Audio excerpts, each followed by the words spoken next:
दोस्तों एक बार फिर से स्वागत है आप सभी का। हम हाजिर हैं देश और दुनिया की कुछ बेहद बड़ी और अहम खबरों के साथ।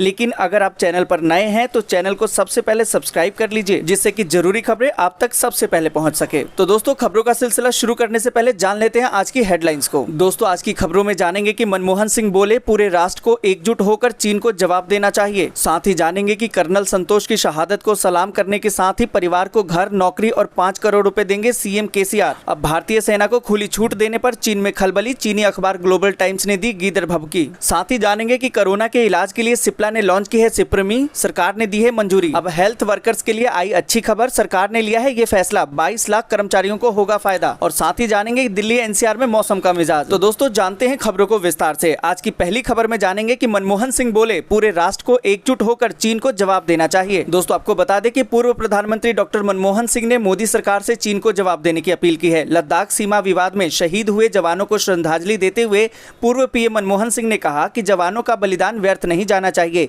यही समय है जब पूरे राष्ट्र को एकजुट होना चाहिए और संगठित होकर इस दुस्साहस का जवाब देना चाहिए। आपको बता दें कि पूर्व पीएम मनमोहन सिंह ने कहा कि 15-16 जून को गलवान वैली में भारत के 20 साहसी जवानों ने सर्वोच्च कुर्बानी दी।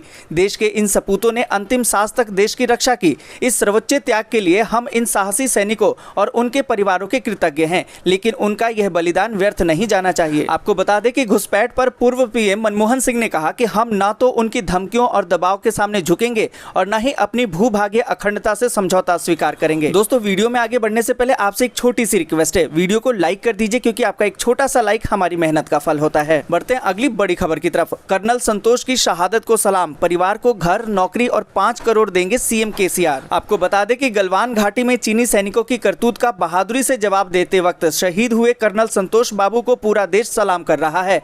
कर्नल संतोष के शौर्य की हर तरफ चर्चा की जा रही है। आपको बता दें कि शहीद कर्नल संतोष का परिवार भी उन पर गर्व कर रहा है। साथ ही सरकार भी कर्नल संतोष की शहादत को नमन कर रही है। दोस्तों आपको बता दें कि इसी कड़ी में तेलंगाना के मुख्यमंत्री के चंद्रशेखर राव शहीद कर्नल संतोष के परिवार से मुलाकात करेंगे, जहां पर जाकर सीएम केसीआर श्रद्धांजलि अर्पित करेंगे। इसके साथ ही वो शहीद कर्नल संतोष के परिवार को आर्थिक मदद भी देंगे। आपको बता दें कि सीएम केसीआर शहीद कर्नल संतोष की पत्नी संतोषी को सरकारी नौकरी का नियुक्ति पत्र अपने हाथों से देंगे। शहीद की पत्नी को ग्रुप 1 ऑफिसर की नौकरी दी गई है। ये भी कहा गया है कि शहीद की पत्नी की चॉइस के हिसाब से उन्हें नौकरी ऑफर की गई है। इसके अलावा दोस्तों आपको बता दें कि मुख्यमंत्री केसीआर शहीद के परिवार को 5 करोड़ रुपए का चेक भी देंगे और साथ ही घर के लिए अलॉट जमीन के दस्तावेज भी परिवार को सौंपेंगे।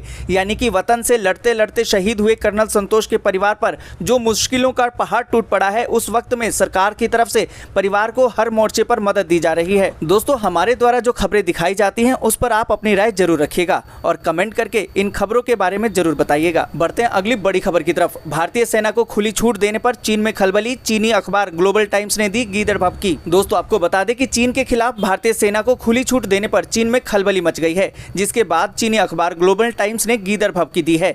आपको बता दें कि ग्लोबल टाइम्स ने लिखा है कि चीन भारत के साथ विवाद नहीं बढ़ाना चाहता, लेकिन चीन के पास भारतीय सेना को जवाब देने की पूरी क्षमता है। चीन के सैन्य विशेषज्ञों का कहना है कि अगर दोनों देशों के बीच संघर्ष बढ़ता है तो भारत को एक बार फिर से 1962 की तरह पराजय का सामना करना पड़ेगा। उनका कहना है कि भारत के साथ सैन्य टकराव कभी भी चीन की प्राथमिकता नहीं रही है, इसलिए भारत सीमा पर कम सैनिक तैनात है। अगर वहां संघर्ष बढ़ता है तो चीन की सेना भारत की सेना पर हर मोर्चे पर भारी पड़ेगी। आपको बता दें कि चीन के साथ लगती 3500 किलोमीटर लंबी वास्तविक नियंत्रण रेखा पर तैनात सशस्त्र बलों को चीन के किसी भी आक्रामक बर्ताव का मुंहतोड़ जवाब देने की पूरी आजादी दे दी गई है। रक्षा मंत्री राजनाथ सिंह की शीर्ष सैन्य अधिकारियों के साथ लद्दाख में हालात पर उच्च स्तरीय बैठक के बाद सूत्रों ने यह जानकारी दी है। बढ़ते हैं अगली बड़ी खबर की तरफ। कोरोना के इलाज के लिए सिप्ला ने लॉन्च की सिप्रमी दवा, सरकार ने दी है मंजूरी। दोस्तों आपको बता दें कि देश में कोरोना वायरस के मामलों में उछाल देखा जा रहा है। हर रोज कोरोना वायरस के संक्रमण की रफ्तार बढ़ती जा रही है। इस बीच फार्मा कंपनी सिप्ला ने कोरोना वायरस के इलाज के लिए रेमडेसिविर दवा को पेश किया है। सिप्ला ने सिप्रीमी नाम से इस दवा को लॉन्च किया है। आपको बता दें कि सिप्ला को drug controller general of India के जरिए रेमडेसिविर दवा पेश करने की अनुमति मिल गई है,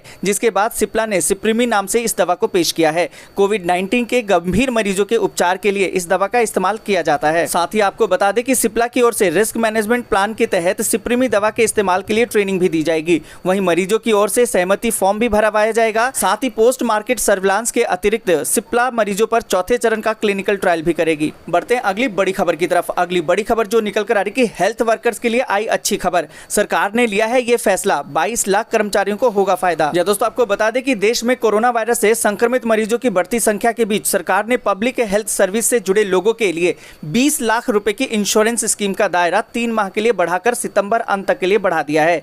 पीटीआई की खबर के मुताबिक इस स्कीम के तहत 22 लाख स्वास्थ्य कर्मियों को विशेष बीमा कवर उपलब्ध कराया जा रहा है। आपको बता दें कि यह स्कीम सरकारी क्षेत्र की न्यू इंडिया इंश्योरेंस कंपनी लागू कर रही है। इसे शुरू में 30 जून तक के लिए लागू किया गया था।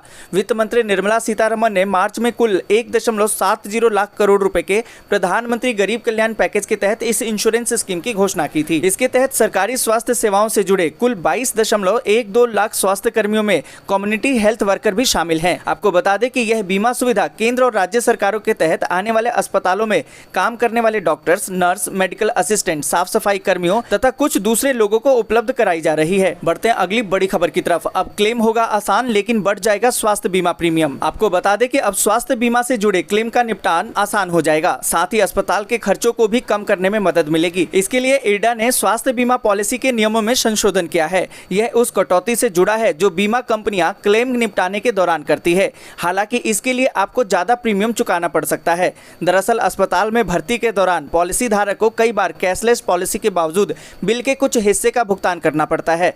ऐसा पॉलिसी में सब लिमिट के कारण होता है, जो आमतौर पर कमरे के किराए के लिए बीमा राशि का 1% होता है। आपको बता दें कि नए नियम के तहत इरडा ने बीमा कंपनियों से कहा है कि वे अस्पताल में इलाज के दौरान खर्चों को अलग अलग श्रेणी में स्पष्ट करें।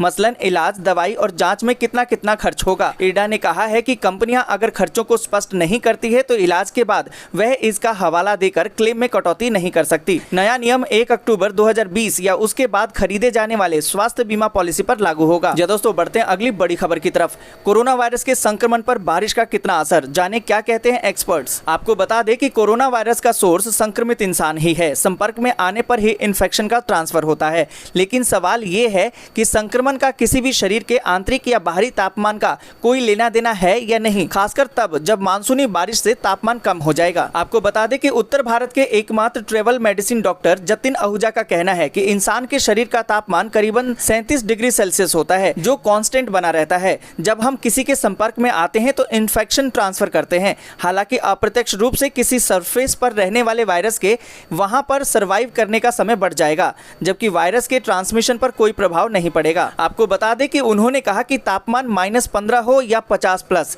इन्फेक्शन खांसने से ही होगा। ड्रॉपलेट्स में वायरस होता है, हवा में नहीं होता। जमीन पर गिरने से गर्मी में कोरोना अगर 2 दिन रहता है तो सर्दी में 4 दिन रहेगा। कोरोना वायरस के 90% मामलों में ट्रांसमिशन का सोर्स डायरेक्ट कांटेक्ट ही है। यही वजह है कि मास्क का रोल बहुत बड़ा है। आपको बता दें कि कोरोना वायरस बाकी वायरस से कम 3 गुना बड़ा है। ये आरएनएस वायरस है। ये हाफ हेलिक्स है, जैसे कि ढक्कन से डिब्बे को अलग करके ऊपर से गिराएं तो ढक्कन तुरंत जाकर डिब्बे पर बैठ जाता है। कुछ इसी तर्ज पर ये नई कोशिकाओं से जाकर चिपक जाता है, इसलिए ज्यादा नुकसान पहुंचा रहा है।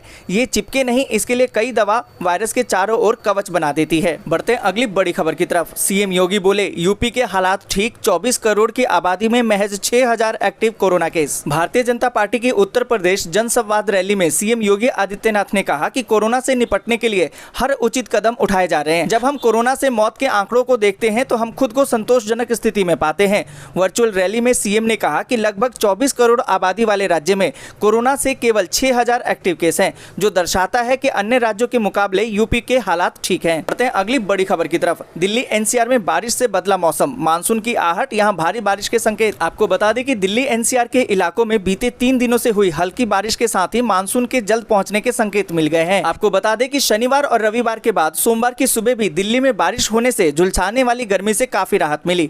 वहीं मौसम वैज्ञानिकों ने शहर में मानसून आने तक रुक रुक कर बारिश होने का अनुमान जताया है। मौसम विशेषज्ञों के अनुसार मानसून के दिल्ली में 27 जून तक दस्तक देने की संभावना थी, लेकिन पश्चिम बंगाल और आसपास के क्षेत्र में चक्रवाती सर्कुलेशन के कारण अब यह 2-3 दिन पहले आ सकता है, यानी कि 24 जून तक दिल्ली में मानसून पहुंच जाएगा। आपको बता दें कि भारतीय मौसम विज्ञान विभाग के क्षेत्रीय पूर्वानुमान केंद्र के मुताबिक यह बारिश पाकिस्तान से असम तक बने कम दबाव के क्षेत्र का परिणाम है। उन्होंने बताया कि उत्तर पाकिस्तान और जम्मू कश्मीर में पश्चिमी विक्षोभ भी सक्रिय है। अगले 4-5 दिनों में अधिकतम तापमान 35 डिग्री सेल्सियस के आसपास रहने का अनुमान है। मौसम विभाग के अनुसार मानसून 24-25 जून के आसपास दिल्ली, हरियाणा और पंजाब में दस्तक देगा। राष्ट्रीय राजधानी के आसपास के क्षेत्रों में सुबह से हुई बारिश से लोगों को उमस भरी गर्मी से राहत मिली। शहर के अधिकांश हिस्सों में पारा 35 डिग्री सेल्सियस के करीब रहा। दोस्तों, ये थी आज की कुछ जरूरी खबरें। ऐसी ही जरूरी खबरों को लेकर हम अगली वीडियो में मिलेंगे। लेकिन उससे पहले अगर आपको ऐसी ही जरूरी खबरें सबसे पहले चाहिए तो चैनल को सब्सक्राइब कर लीजिए और वीडियो को लाइक करना बिल्कुल भी ना भूलें।